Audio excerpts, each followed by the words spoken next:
Previously on Sonic Generations. A little history lesson was given on the development of Sonic's 20th anniversary, plus we are still pondering the answer to one of life's greatest riddles. Does Sonic ever finish that chili dog? Oh, and I yapped about the graphics and music for Sonic Generations, yet still haven't gotten to the gameplay yet. Well, sorry to keep you waiting. As you all know by now, I still consider the art and sound to be high quality. Having pretty graphics and good music is nice, but the most important question we must ask ourselves is, how well does it play?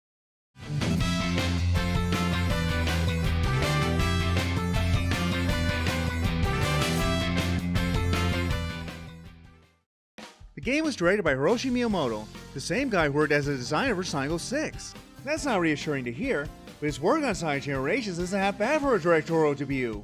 The magic of running through levels at turbo speed wasn't lost on him, as blowing through those stages is nothing short of mesmerizing. Even when you thought you had seen everything before, the fact SEGA managed to present classic levels in exciting new ways is an incredible feat.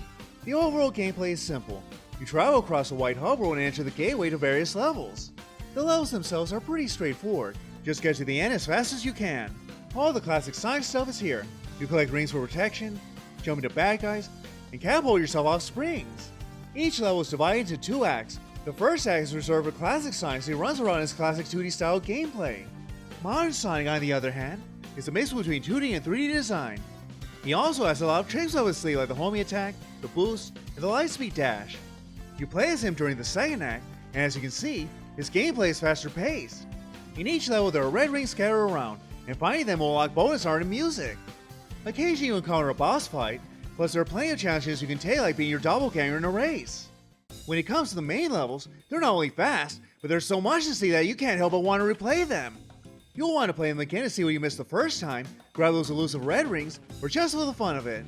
The classic games may have had diverging paths, but Sonic Generations took it a step further as there are tons of paths in each level. The levels are so densely made that you can't help but wonder where to run at times, as there's a lot of ground to cover. The multiple paths add a bit of replay value, and it's cool to find ways to access them as you're moving in top form. Modern Sonic and Classic Sonic have their own styles of play, so your preference will depend on what approach you prefer. If you prefer platforming to speed, chances are you enjoy Classic Sonic more. If you want a sheer burst of adrenaline, then Modern Sonic is up your alley. The 2D sections are fun, but it's in Modern Sonic's stage where the speed really shines, which is why I prefer him. After completing a level, you're given a score based on how well you did.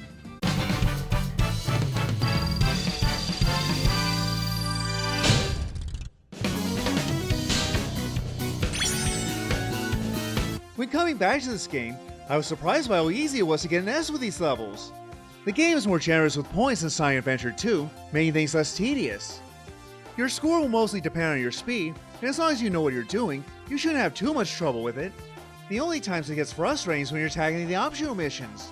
The hub world you travel across is not very enthralling, but at least it's to the point. You don't have to waste time wandering around a huge town and solving pointless puzzles, but I do miss Sonic Man. It does provide an explanation as to how Sonic is able to travel in and out of one world so seamlessly, plus there are characters you can talk to if you need any help.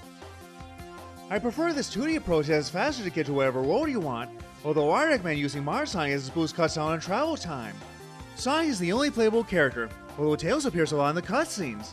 Seeing that he's a prominent part of the story, you'd think you could play as him, but nope. It would have been interesting to play as both classic and modern Tails, and I don't think anyone would have complained if you could. This just seems like a lost opportunity as Sonic Mania knew how to juggle multiple characters. But that's a minor thing. The levels are well designed, and I do like the red rings you collect in them. Since Sonic games are known for their high speed, the idea of collecting widgets may seem intimidating at first. Thankfully, it's not like Sonic Advance 2 where you have to memorize every route and collect all 7 special rings at ridiculous speeds without dying. The red rings here can all be gathered individually, and if you should miss a few, you can always talk to the other characters for clues on where to find them. It's not like they're that hard to find. It usually boils down to you taking an alternate path, although there are times I'm moving so fast I miss them by a whisker. The red rings are a good idea because they extend life to the stages and make you want to see more of what they have to offer. That, and the fact they unlock goodies doesn't hurt either. It's always satisfying seeing those rings come together as one giant red ring. There was one time when I was able to get them all in one go. It doesn't happen very often, but it's cooler as a result. Regarding the stages themselves, I think SEGA did a pretty good job with their selection. Green Hill Zone is the most iconic level in Sonic's history, so they'd have to include that. Camel Plant Zone is another good choice, although Sonic 2 has a lot of great levels. I absolutely love Sky Sanctuary in Sonic 3 and Knuckles, and they really did it justice here. Speed Highway is one of the more fun levels from Sonic Adventure, although stages like Emerald Coast or Windy Valley would have been welcome too. City Escape was another inspired choice as one of the best levels in Sonic Adventure 2, plus it was used as the demo to celebrate Sonic's 10th anniversary. As for Sonic Heroes, Seaside Hill is the most famous level from that game, so it's no surprise they would pick that. Once we get into the modern era, the selection gets a bit murky. Sonic 06 nearly ended the Hawk's career, so it's baffling they would include a stage from it. At the very least, they included one of the more popular levels from that game, although it doesn't make sense he would return to it, mainly because this timeline shouldn't exist. Sonic Unleashed I don't have too many memories of playing. I beat it in a weekend and only rarely touched it ever since. However, I do remember Rooftop Run being a blast to play through. Planet Wisp works fine for me, so I don't have a problem with it. Personally, I think this list is solid, but the amount of stages really doesn't cut it. There are only 9 stages to speak of, so that's a bit of a letdown. 9 is too little to condense Sonic's history, and it doesn't help that the game will only last a few hours. Even getting all the achievements shouldn't take you that long as they got 100% score in less than 30 hours. At the very least, they should have made it 5 levels from each era. For instance, the Classic era would include 3 Genesis titles, a level from Sonic CD, and something from one of the Game Gear games. It would have been neat to see SEGA give Triple Trouble or Sonic Chaos the Sonic Generations treatment. And I'm sure there are plenty of fans who would have liked to have seen the Game Boy Advance games get some love too. For what it is, the stages are quite good. They're obviously made to tickle your nostalgia bone, but they work even if you have no attachment to the Blue Hog. The first stage we begin with is the ever-famous Green Hill Zone. It was awesome seeing it in 3D and in such exquisite detail. All the familiar badniks and gimmicks are back, along with some modern touches like rail grinding and the rainbow rings. When playing as classic Sonic, it starts off like the first act of the Genesis games as the modal bugs and a cloud of rings are in place. Then the stage quickly takes on a life of its own and is much larger than the Genesis original. There are far more paths, and even elements from Sonic 2 like the corkscrew loops. Overall, the developers understood what made the 2D games work as the level is fast and fun, the enemy placements are fair, and there's plenty of platforming to balance out the speedier bits. It's not as fast as the second act, but it manages to keep its momentum. It's a nicely built stage that served as the perfect reintroduction to Sonic's world. As good as that is, it was really cool seeing Green Hill Zone get the 3D treatment. It wasn't exactly a new thing since Sonic Adventure 2 gave you a chance to play it in 3D once you got all the emblems. The only problem was that it was too short, it adhered too closely to the original design, and it looked awfully plain by comparison. With Generations, SEGA was able to take a classic stage and revise it for a modernized as it's more speed-based and frantic.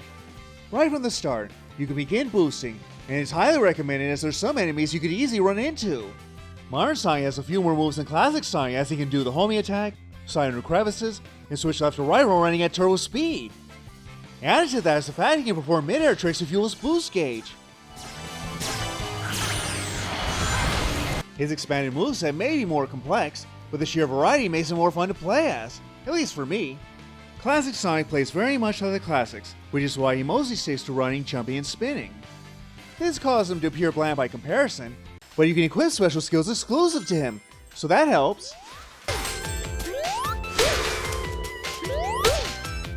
Modern Sonic skills are easy to execute and pick up on, thanks to some helpful tips by Omochow. Even though the stage is in 3D, there are plenty of 2D sections to change things up. The decision to give Modern Sonic 2D sections has become a common criticism for a lot of fans as it feels redundant, considering Classic Sonic already handles 2D. I would have to agree, as it makes me wonder, what is the point of having Classic Sonic if Modern Sonic is going to play in 2D as well? By doing so, you're undermining what makes the stage special in the first place and make him look like a watered down version of Modern Sonic. It's not to say that Modern Sonic's moves don't have potential in 2D, but that's what the 3DS version is for. They could have just left the 2D sections in the optional missions and then forced you to play them in the main game. As much as that irks me, I'm glad that the 2D sections are fun to play at least. Like Classic Sonic, there are plenty of alternate routes, but you're moving so fast that you're likely to miss out on them on your first try. One of the more memorable parts would have to be the huge robotic fish that chase after you as you boost your way to safety. Even though the level has its share of automatic sections, the enemies are carefully laid out to take advantage of your homing attack and boost. The red rings shouldn't give you too much trouble as they're out in the open and easy to find. As a whole, Modern Sonic takes more chances with the familiar Green Hill level and they pay off handsomely as this great start for him. The increased speed, coupled with his expanded abilities, make for some tight action. Here's your score, Green Hill.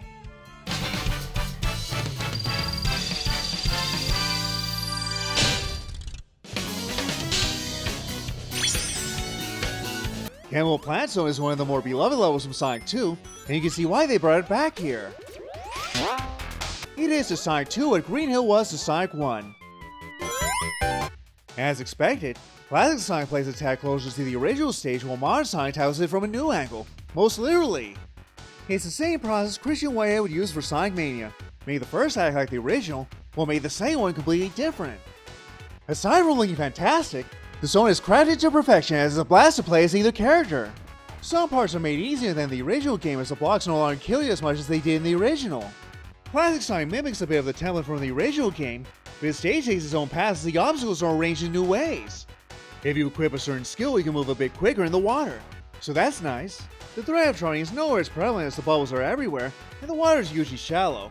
It's not as challenging as Act 2 of the original game, but Sonic Generations is more about speed than difficulty. Thanks to the power of 3D, you can see Sonic spinning through the pipes in dramatic new angles and it adds a bit of flair to the proceedings. As admirable as that is, Sonic Mania managed to capture the challenge and essence of the original stage better than Generations did. Modern Sonic is as if Sonic Unleashed and Sonic 2 had a baby. There's just something so cool about running on those pipes in 3D, and the modern touches like the rail grinding and skydiving keep things exciting. It's in Act 2 where the game stops toying with you as you now have to be careful with how you use the trigger slides, plus there are more bottomless pits. I would have liked to have seen more 3D as the level veers heavily into 2D, but it's hard to complain when everything is so well constructed. By the way, the stage is home to one of the trickier achievements. In order to unlock it, you need to complete the entire stage without getting submerged underwater. It's much harder than it looks because the alternate paths are easy to miss as you're going very fast. Even if you know where you're going, it's difficult to time it just right so you don't fall into the water. It's a good challenge, but be prepared to constantly hit restart. Sky Sanctuary was one of the better stages in Sonic & Knuckles and they really did a good job here. Not only is it marvelous to look at, but they even combine elements from Marble Garden Zone like the spinning tops. Combining elements from different games is a technique SEGA would use for later games such as Sonic 4 Episode 2 and Sonic Mania. The level pays homage to the more famous aspects of Sonic & Knuckles like the Death Egg Rising, but there's no Mega Sonic to battle with. The Egg Robos are a step up from the previous enemies. Before, you fought very basic foes that moved slowly and were easy to dodge. The Egg Robos themselves aren't much of a threat, but they fire faster and can be deadly when grouped together. They're easy enough for Modern Sonic to deal with, but Classic Sonic will need to time his attacks more accurately. It's a great level as it's more elaborate than the past ones as there are goodies and secret paths everywhere. If you should choose to take the high road, you're instantly rewarded with red rings, 1-ups, invincibility, hidden rings, and more. This is a stage where Classic Sonic is forced to step out of his comfort zone as the bottomless pits are more numerous than ever, plus the foes are meaner. The only thing I dislike is how you have to play the stage 3 different times to get all the red rings and snagging them all in one go is simply impossible. With Modern Sonic, there is less time to take in the majestic beauty, but there have been plenty of additions like indoor abilities and switches that cause safety blocks to appear. There was one red ring mission that confused the heck out of me because it requires you to take a certain rainbow ring. You get to a point where you see a row of them, one after the other. Seeing how they're grouped together, logic would dictate they will launch you to the same area, but nope. From the look of the first rainbow ring, it should send you flying towards the second one, but they head in completely different directions. It's the top one that will propel you to the red ring. This would have been less confusing if they made this section 3D. Regardless, it's a brilliant stage no matter which side you play as. The reason for that is that this stage truly rewards player skill, meaning the previous two seem a bit more forthright in comparison. Aside from the main stages, there are even some bosses for you to fight. The Metal Sonic boss fight is terrific and one of the few that Classic Sonic gets to encounter. I would dare say it's better than the one from Sonic CD as there aren't any annoying walls to get in your way, and it feels more like a battle. Metal Sonic doesn't have a whole lot of tricks, but seeing that this is the first fight, it's only fair to make him easy. The Death Egg Robot is a tad harder, but it's fairly easy compared to its Sonic 2 counterpart. Fortunately, it doesn't have Sonic 4's stupid insta-kill move. The boss moves so slowly that you can see his attacks coming a mile away, so it's not going to tax you like it did in Sonic 2. I did like how they added this neat little twist by having you activate the bombs.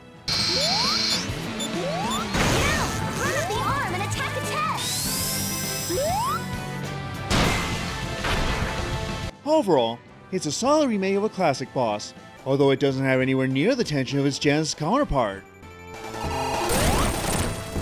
And that about covers it for the classic Sonic boss fights, at least until the end. Like the levels, I think Sega's choice of boss battles is pretty solid, and they do a good job bringing up the platforming in favor of combat. The Death Egg Robot is the only slow-paced one, whereas in the others you're forced to run, kind of like Sonic Heroes. It's disappointing to think that Classic Sonic only gets 2 bosses while Mario gets 4. And no, I'm not counting the final boss.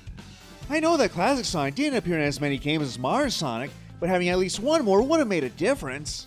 Instead, he feels underused and that sucks. After beating those bosses, we finally enter the Dreamcast era. Our first stop is Speed Highway. As expected, Classic Sonic focuses more on the platforming side while Mario Sonic focuses on the speed. The platforms and enemies lend themselves well to 2D, and Classic Sonic even takes a page from his older self by holding onto the helicopters and riding a rocket. The unfortunate part is that Classic Sonic doesn't necessarily learn any new techniques in this zone as his gameplay is too ruined in the 90s. There are very few times when he'll do something different, but overall his gameplay is static, making him less relevant with each passing stage. There was something cool about being able to play classic 2D levels in 3D, but not so much when it's the reverse. It's not to say I don't have fun with them, but not much new is done with them. The problem is only exacerbated when there are already 2D sections in Mario Sonic stages. Mario Sonic plays more like a facsimile of the original stage, and while it's still thrilling to play, it's not quite as thrilling as it was back in 1998. That was a time when mixing high speed with 3D was a novel concept. Seeing Sonic run through a highway of loop-de-loops or rushing down a building has become more common within the series, so it's lost a bit of its sheen. It's nice seeing those moments recreated in upscaled HD, while recapturing the magic is nearly impossible to do. By the time Sonic Generations launched, the novelty of running at supersonic speed had faded. What was cool in 1998 was old hat by that time. I do have to give the developers credit as they did their best to capture the zeitgeist of past games, but this nostalgia clean keeps the game from developing its own identity and flourishing as a result. It makes the game somewhat forgettable, and the weak storyline doesn't help matters. Despite this, Speed Highway is still fun to play as Mario Sonic, but the appeal of that level coasted heavily on spectacle. It's cool seeing Sonic hang from a helicopter and launch himself out of a rocket the first time, not so much the second time. This is why I consider it to be the weakest of the Dreamcast era, as the spectacle has lost a bit of its edge over time. I can respect the classic Sonic portion being more content to be its own thing, instead of trying to ape the Dreamcast original. Mario Sonic isn't bad by any means, and the level does introduce you to a few new tricks like the drifting and lightspeed dash, but they're used rather lightly. The indoor sections do add a fresh dimension to the level, and there are plenty of alternate pathways to keep things interesting. City Escape has aged better in my eyes because it's more reliant on technique and skill. It's not to say there isn't any spectacle, as a giant army truck would indicate, but you get to do a little more than spam the boost button. You get to use a board to slide downtown, plus you can hop on ramps, swing your way up, grind some rails, and dodge a murderous truck. What I find fascinating is the fact this is the Dreamcast stage where I feel the least compelled to use the boost. The world of City Escape is much wider than most stages with more to see, so I feel as though I'd be missing out by using the boost too much. The boarding section is a lot of fun, and has many of those moments that really reward technique by allowing you to find shortcuts and hidden red rings. The only problem is that this stage is home to the most frustrating red ring ever, as you not only have to jump on 2 ramps, but you really have to time your accuracy. You can't be a centimeter off, and it's really hard to time it properly when you're moving so fast. I had to restart this level a dozen times to get it right, and I wish the developers didn't make it so ridiculous. It looks as though I'm going to have to deduct points for this stage. The poles are another good example of rewarding technique as mastering them when able to find new shortcuts and get that coveted S rank. The boost is at its most useful when you're trying to outrun the truck, and they manage to make it even scarier than before by giving it bust-offs and the ability to fly. Classic Sonic stage reminds me a lot of the Game Gear games where Sonic would destroy a monitor that gave him some sort of traveling device. Here you're given a skateboard, and it functions a lot like the board from modern Sonic, only that's in 2D. There are a few sections where the G-Wing truck is chasing you, but those moments aren't as fun as Classic Sonic as they're either too easy or automated. Nevertheless, the truck acts more as an omnipresent force that continues to track you down by mowing down whatever platforms you come across. The truck and the skateboard put your technique to the test as the general path is slow and less interesting to get through. I do like the skateboard as it does add a bit of spice to Classic Sonic, and mastering is almost as satisfying as mastering the board from Modern Sonic. After that we get to Seaside Hill. Sonic Heroes wasn't a great game by any stretch. It started out promising, but got worse the more you played it. If anything, it felt repetitive and the awful camera was unbearable. With that said, I'm glad they chose Seaside Hill as it was probably the best level the game had to offer. Mainly because it was simple to play and wasn't a marathon level like so many of the others. Sonic Generations ditches the team mechanic, meaning that Sonic's forced to fly solo this time. Not that I'm complaining. Switching between characters was a fascinating concept, but it did feel forced in place and it did slow the gameplay down somewhat. Instead, Sonic Generations focuses on the best parts of that game. And you know what? It's a joy to play through. When it comes to finding secrets, It's among the finest for classic Sonic, as bouncing off the right enemies and quickly hopping from one falling platform to another are key to nabbing those red rings. Even if you aren't curious about that, it's fun to do so anyway to see what you missed the first time. Consider how gorgeous this level looks. This level contains some of the most tedious platforming for him, but also some of the most rewarding. It's one of the biggest levels, and with so many paths to take, you can play it 5 times and find something new each time. It's this level of depth that makes it one of Sonic Generation's greatest stages. Like the first act, there are no Tails or Knuckles, but a lot of things return like the giant turtles, the rolling stones, and even the car. This level employs the finest use of the wall jump technique as it's vital for snatching red rings and exploring the general area. It's another one of the more open areas as there's so many paths to approach it, and the best paths are the ones that gratify skill. Aside from the sheer scope, what I really admire is how both the classic and modern portions manage to contain so much without overstaying their welcome. In addition to having some great stages, the Dreamcast era also offers some great bosses. The Shadow fight is based on the one in Sonic Adventure 2, and they even include the iconic moment where Sonic and Shadow cross paths. The original battle wasn't that challenging as Shadow was something of a pushover. The environments were the real danger as they kept collapsing. Here they upped the strategy as it's not enough to try and attack him. This threw me off the first time I played because I assumed it would play just like the Dreamcast game. It's actually a bit more complex as Shadow's more capable of deflecting your attacks, and just bumping into him isn't going to accomplish much. It confused me at first, but then I realized I had to bump into the asteroids and collect the energy to blast Shadow. Once I figured it out, he was a piece of cake. He's not even all that difficult in the hard mode. Even though it's easy, I prefer it to the one from Sonic Adventure 2 as it's a bit more methodical and the speed is a greater asset. The Chaos boss fight is even better as it's more challenging. Unlike Sonic Adventure, there's no Super Sonic, so you're more vulnerable to attacks. In the original game, the battle is more direct, but here you have to go through a bit more platforming. I do like how the stage is more varied, plus there are moments when Chaos even attacks you from afar. This, along with a makeover, make him scarier than the original as you get to see more damage you can do. Seeing you're no longer Super Sonic, you have to be more mindful of your surroundings as you can easily run out of the boost. This will lead to a lot of drawings if you're not careful. It's harder than the original, but I do think it improves on it by forcing you to be more tactical. Plus it goes to show that Sonic has grown more powerful over the years as he no longer needs a super form to take on Chaos. Once we're done seeing the Chaos for everyone, we step into Crisis City from Sonic 06. Out of all the stages, this is the most bizarre choice SEGA could have come up with. Sonic 06 is one of, if not the most reviled game in the franchise for its poor controls, glitchy gameplay, and stupid story. Lesser franchises have been destroyed by such horrible games, so if it weren't for the support of the Sonic community, the series would be dead by now. If you're trying to celebrate the best of a character, the last thing you want to do is bring up his failures. There's a reason why Nintendo rarely notches the CDI Zelda games, or would rather pretend the Super Mario Bros. Movie doesn't exist. Bringing up past mistakes isn't a good way to endear yourself to your fans, considering they wasted money buying this thing. At least one critic thought so. Tim Turry of Game Informer criticized SEGA for shoehorning recent games, no matter how awful, into the 20-year timeline. He claimed they serve no purpose other than to remind you how far the series has fallen from its original form. Yeah, you can tell that he was still recovering from Sonic 06 trauma, as did a lot of fans. Luckily for me, I never played much of Sonic 06, so I get to examine the level without any scars. So, how does Crisis City play in Sonic Generations?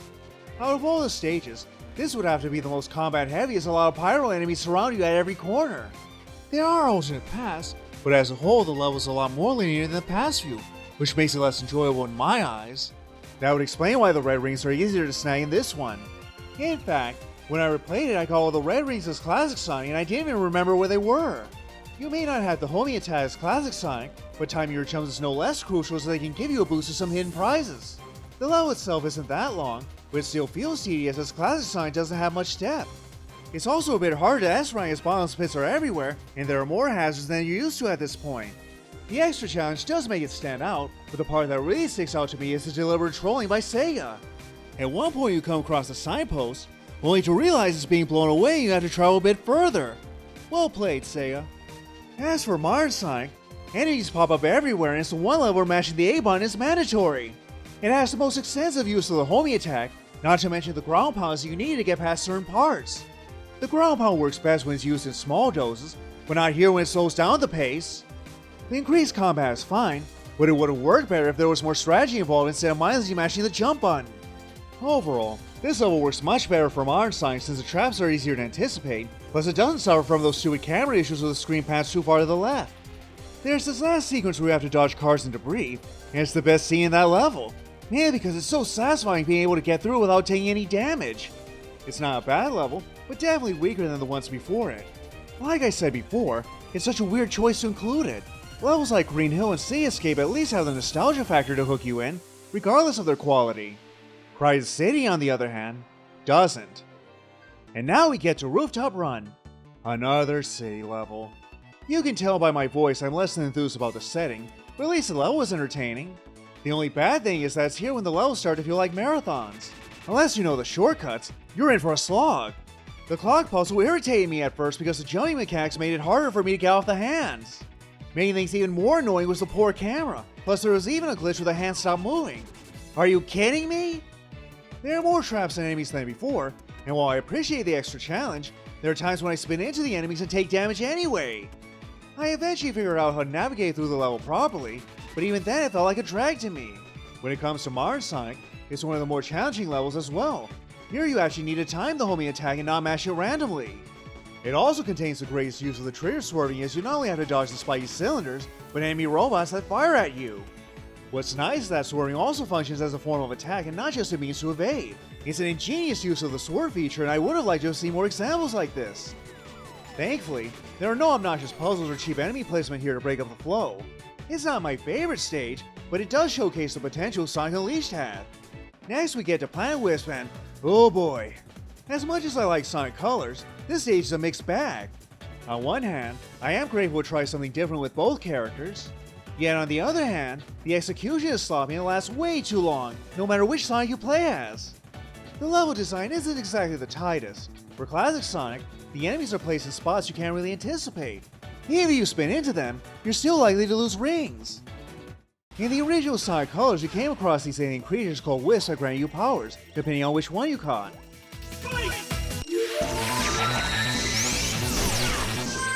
Classic Sonic used the pink ones to turn into a spiky ball. With this power-up, he can stick to walls like glue and even spin across them in turbo speed. It's a cool power in theory, at least until you realize just how poor the controls are. The controls feel stiff and unwieldy, so it's no fun at all, and that's a problem considering it's a huge part of this level. It might be the worst level in the game, and the fact it overstays its welcome only adds to my frustration. To its credit, the red rings are hidden in some rather clever places, but that's the only nice thing I can say about it. Modern Sonic is a little better, but it's still an unusually long level. When I replayed it, the dang thing lasted nearly 8 minutes. The stage actually starts off pretty strong by giving you more enemies to fight and plenty of paths to take. They even made rail grinding more challenging by placing the Eggman springs, so they feel less automated. However, once we get to the construction site, the level takes a turn for the worse as it's more standard 2D. I wasn't fond of the overuse of 2D in Sonic Colors, and I'm not fond of it here either.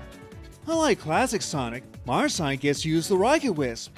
It's exactly what it sounds like. Sonic gets to blast off like Team Rocket. Sadly, it's not all that exciting as the rocket power-up is fairly straightforward. You just press a button and shoot up.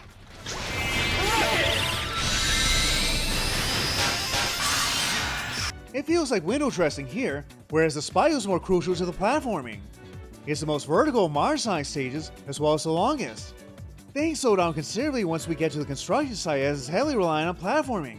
I wouldn't mind so much, except that this section goes on forever. I also noticed this level doesn't have anything flashy or awe-inspiring like the truck chase in Sea Escape, nor the building running from Speed Highway, or the debris flying at you in Cry's City. Instead, this level is just exhausting and it would have been better if they had trimmed the construction site in half.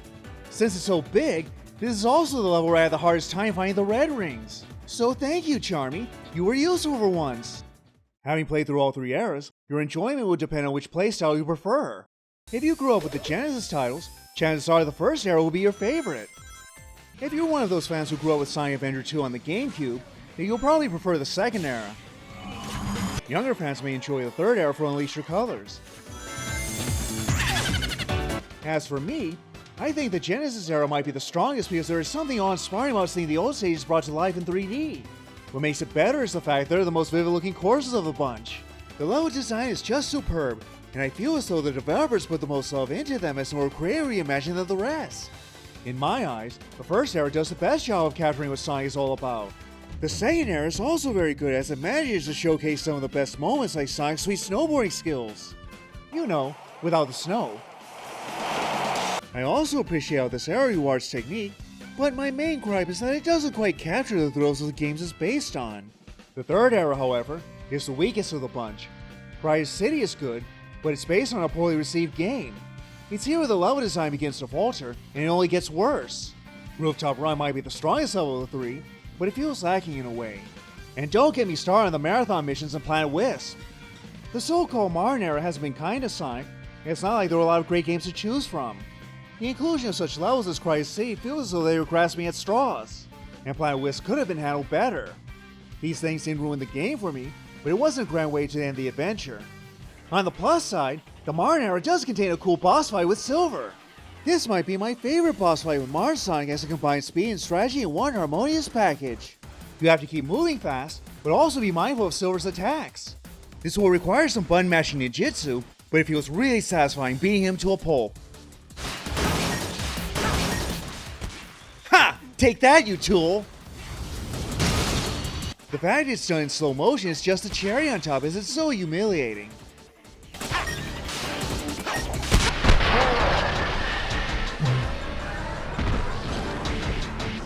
There's something about Sonic battling a telekinetic hedgehog in a burning wasteland that's tremendously engaging, and the visual of Sonic jumping into the cars to reach Silver is just plain awesome. What makes the battle so great is that Silver has a bunch of tricks in his arsenal, more so than the previous bosses. What I especially like is how you can use Silver's telekinetic abilities against him, as they usually provide you with an advantage. It's a fight that has substance as well as spectacle. Just before we get to the final boss, there is the legendary Egg Dragoon from Sonic Unleashed. The only difference is that you play as regular Sonic, not the Werehog. Here is the most challenging fight in the game. The fight switches between 3D and 2D, where the 3D angle is tough as he constantly throws crap at you. Trying to attack him is a pain because the camera swerves around, and just when I get close enough, Eggman keeps backing up. Also, was it really necessary to include spikes on the rails? They're annoying to dodge, and when I do, I often end up falling to the floor. There are a few times when I'm able to hit him in 3D, but I usually have to wait until the 2D sections to do any real damage. By then it gets insanely easy, so you just need to wall jump to reach him. Timing it right requires very little effort. Then there's this last bit where you have to do a little skydiving. It's annoying because the closer you get to him, the better chance he has of hitting you.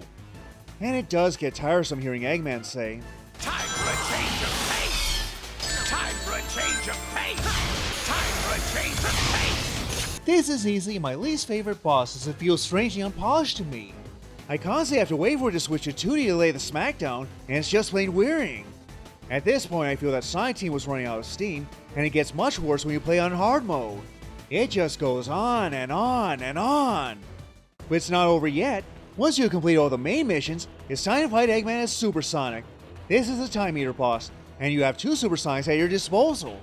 Games like Sonic & Knuckles and Sonic Adventure 2 are known for having epic showdowns as Super Sonic.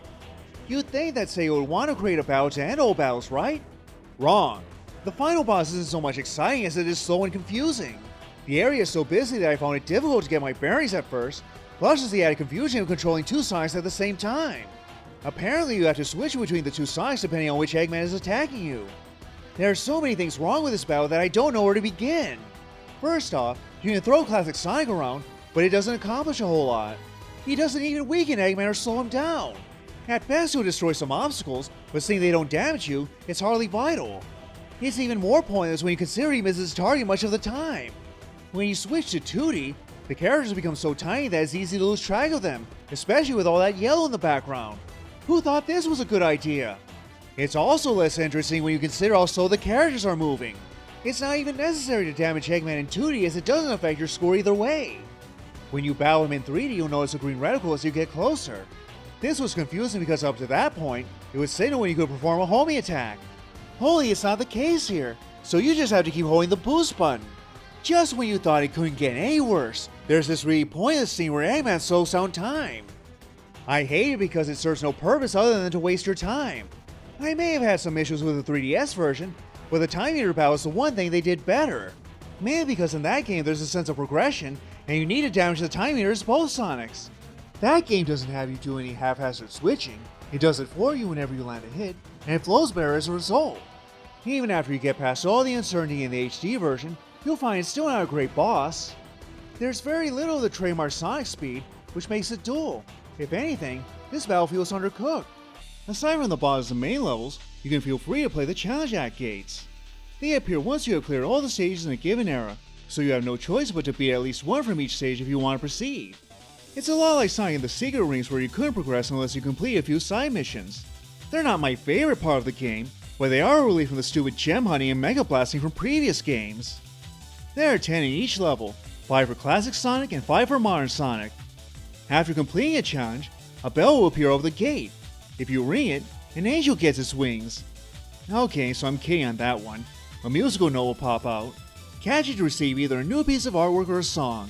It's something that seems amusing at first, but it gets old really fast.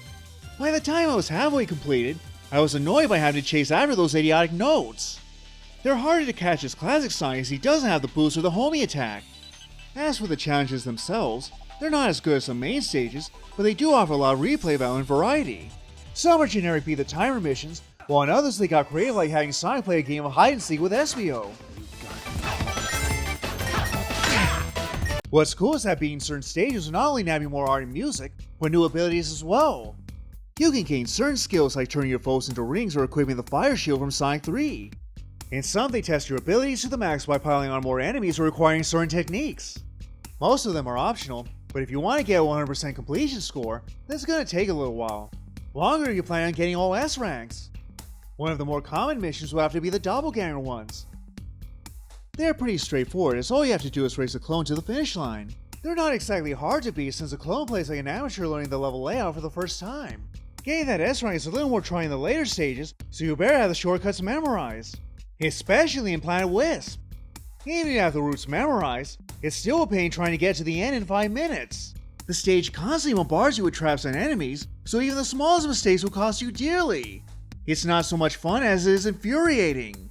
Getting an S rank in the rooftop run doppelganger mission was no picnic either. Other than that, there are also ring missions. I was expecting them to be generic get enough rings by the end of the goal missions, just like Sonic Adventure 2. Yes! To my delight, they actually put some thought into this as the missions vary from stage to stage.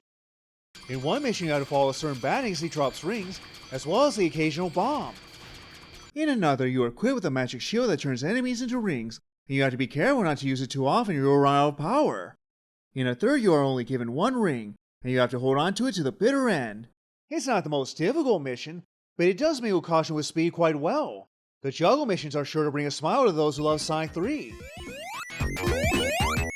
They involve keeping the signpost bouncing until you reach the goal at the end. Apparently, Sonic is the type of guy who likes to move the goalposts until he wins.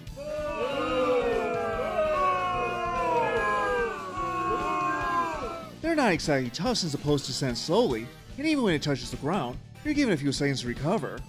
Still, they're amusing to play. The rescue missions involve you having to open the capsules so you can let all the animals out, just like the classic games. The difference is that you have to free as many critters as you can before the timer runs out, or else you'll miss that sweet S rank. It's not the most inventive of missions, but it's definitely fitting for Sonic. They're simple enjoyment. Not wanting to feel left out are Sonic's foes. The enemy missions are exactly as you'd imagine them. The developers put in a plethora of enemies, and you have to bypass them to get to the goal. The enemies can even move faster at times, forcing you to be a bit more careful in your proceedings. They're not the most creative stages, but you may enjoy them if you're the bloodthirsty type. Sometimes you just want to trash a few bots. The item missions will often have you rely on a gimmick such as the skateboard, the elemental shields, etc. The ones with the elemental shields I especially remember, mainly because they were among the best power-ups in Sonic 3 and Knuckles. While the idea is a safeguard in that game, here you have to be a bit more tactical as they're required to elude certain hazards. Plus, they give you an extra boost. I'm glad they brought them back because they were sorely missing the Dimps games, and they gave classic Sonic a bit of versatility. Other good missions will involve using the speed shoots to get to the goal in time, or the ones where you get to use the invincibility monitors. The speed missions are sort of similar to the doppelganger missions, only they're more gimmicky. In one, your boost gauge is triple, but you have to be careful not to waste it to get the best score. Another great speed mission is sliding down the streets using the board. But one of the better missions would have to be Action Master. There you have to use the wall jump, stomp, and lightspeed dash all in one level. It's a mission that pushes technique to the max, and you'll feel like a super player for mastering all the moves. Speaking of mastering, You'll have to be familiar with Sonic's moves if you wish to complete the technique missions. If you think you're good, then here's your chance to prove it. Some are quite tasteful, like mastering the 4-way cannon, solving the switch puzzle, and learning how to use the jump handles effectively. While others are just plain irritating, like the balloon challenge. You know how the critics have always said that Sonic's friends should take a hike? Ironically, they make up some of the most compelling missions in the game. You can either compete with or cooperate with them, depending on the mission.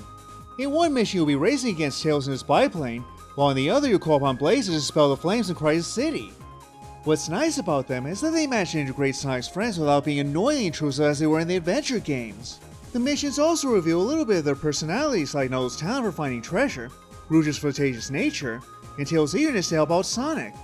For example, the Tails stage in Chemical Plant Zone is reminiscent of Sonic's younger days when he needed Tails to give him a lift.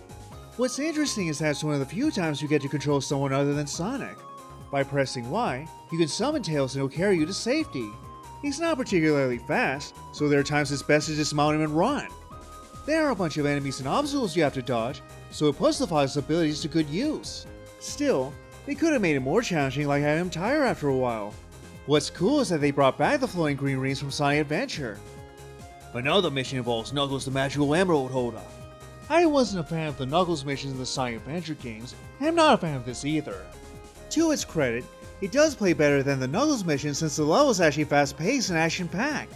You have more baddies to fight, and they're bigger obstacles than they ever were in the adventure games. The tennis game with Vector is another one that's managed to stick out in my head as it's so colorful. You deflect the musical notes Vector throws at you with your homing attack, and it's quite fun. The only problem is that there are boxes that obscure your vision, so that's a pain. The Rouge mission is one of the strangest as you need her to distract the bots. How exactly? You just summon her to blow a kiss to the Egg Pawns, and they immediately get hot for her. Did Eggman seriously program them to feel lust? If so, why? I can see them wanting to drill a fembot, but a bat? I guess these bots have more than a few kinks in them, if you know what I mean. Overall, it's a play on the familiar character mission where Sonic has to call on a friend for assistance, only less politically correct.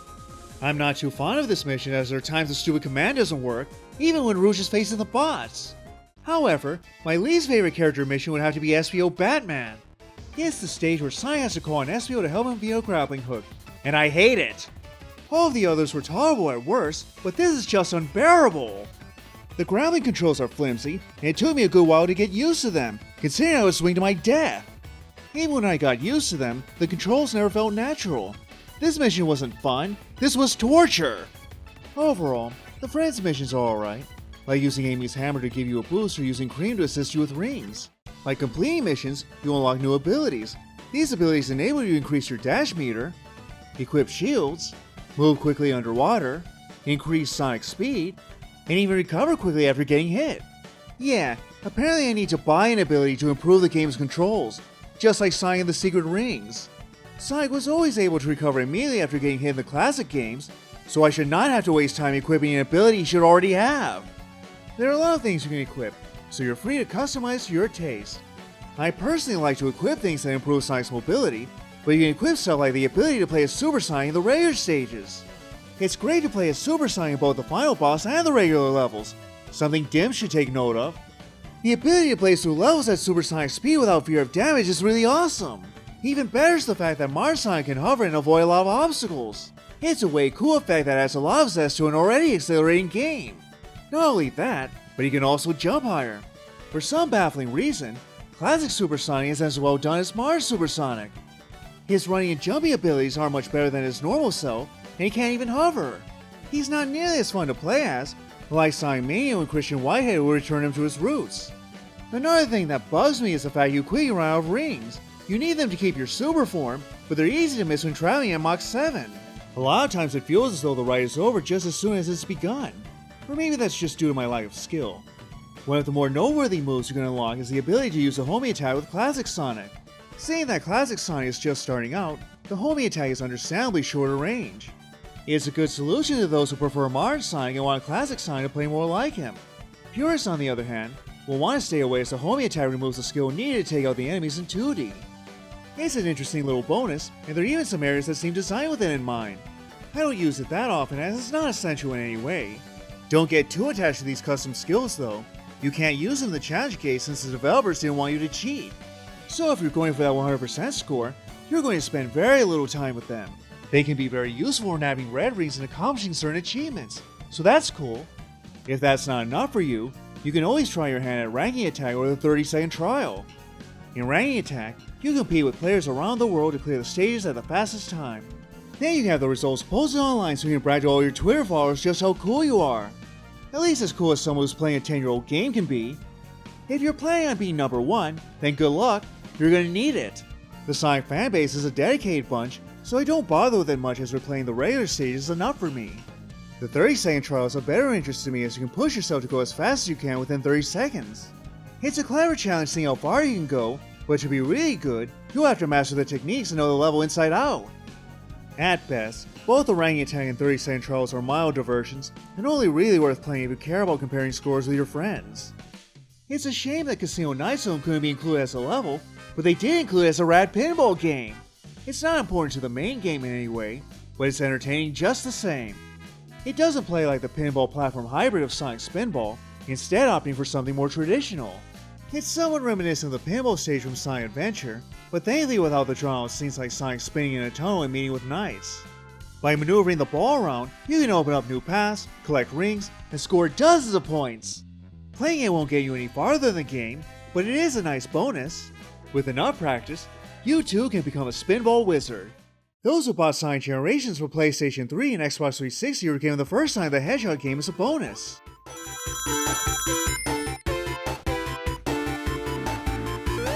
But if you bought it on Steam, you were out of luck. Thanks for that, SEGA. Seeing that Sonic Generations is jam-packed with great levels and a ton of content, you'd think it would be a classic, but it falls short in a few ways. The one thing that keeps it from being a great game is the cumbersome controls. They don't feel as tight as the adventure games, nor are they as good as the classic Genesis games. The controls are actually at their worst when you're moving slowly, and they just feel stiff and awkward. It takes me twice as much effort to get to where I need to go, as opposed to the classic games. The developers knew the classic games in and out, so you'd think that this would be one of the first things they perfected. They feel much looser when you're running at top speed, but even then they're not perfect. The momentum is fundamentally different from the classic games, and I kept screwing up because I thought I could perform the same moves as before, only to find that I can't.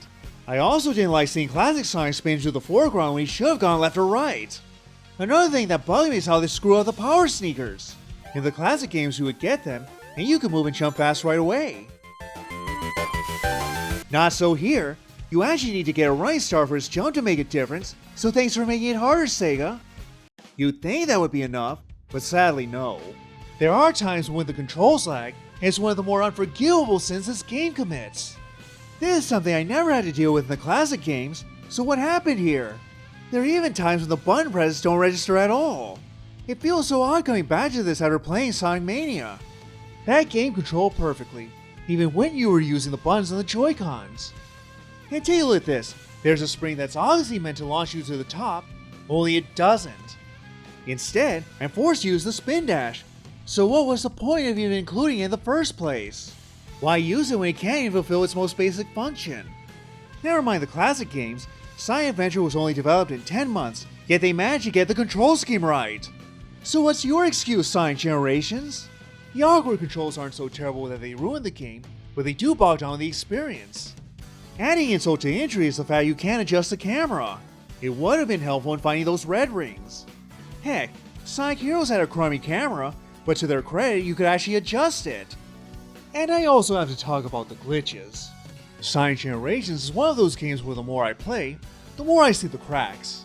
I played the Steam version and I had moments when the games would freeze up, suffer lag time, or have my character get stuck. Like see here, when I was playing as classic Sonic in Speed Highway, the game managed to strand me inside the building. There was no way out. There are times when character dialogue goes missing for no reason, and take a good look here.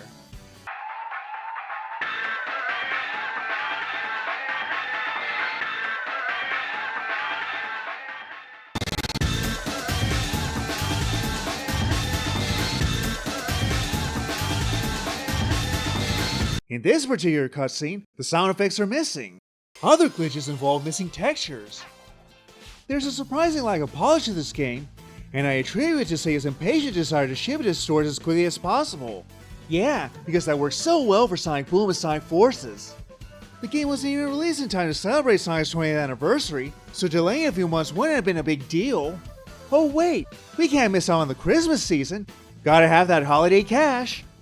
As far as Sonic games go, you can do worse than Generations, and I would recommend it for those who love Sonic. The visuals are still great, the level design is excellent, it's jam-packed with tons of content, and the music is high caliber. It serves as a wonderful love letter to a series that has captured the hearts of millions, but it's surprisingly flawed. The levels themselves are excellent, but I would have liked to have had great controls to go with them. The poor controls, numerous glitches, and overall lack of polish keep it from being a truly fantastic experience.